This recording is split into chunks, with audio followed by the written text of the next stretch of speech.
So ladies and gentlemen, sheria mpya imeweza kutolewa kuhusiana na mpango mzima wa pesa vile ambavyo inapaswa kutumika nchini Kenya, na endapo utakiuka sheria hii basi utapatana na cha mtema kuni wanavyosema wenyewe. So sheria hii nitaisoma kwa lugha ya Kiswahili vile ilivyoandikwa na ile Benki Kuu ya nchi ya Kenya, alafu tuje tuisome kwa lugha ya Kimombo ambayo wengi pia wanaofahamu nayo, ambapo nitasoma mwanzo alafu nije nielezee kwa pamoja. So hivi ndivyo ambavyo nimeitoa kwa Kiswahili, na nasema hivi: Benki Kuu ya Kenya CBK, ambayo ni Central Bank of Kenya, that is Benki Kuu ya Kenya CBK, inabaini mwelekeo unaoongezeka katika matumizi ya noti ya shilingi ya Kenya kwa madhumuni ya mapambo na sherehe, ikiwa ni pamoja na utayarishaji wa shada la maua ya pesa taslimu, maonyesho ya mapambo na mipango kama hiyo yote.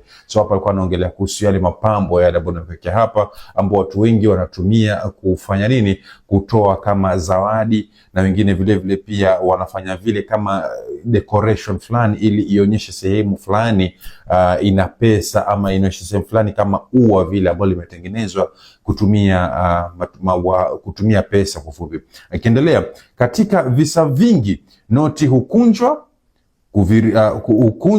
kuviringishwa, kubandikwa, kurekodiwa kwa utepe.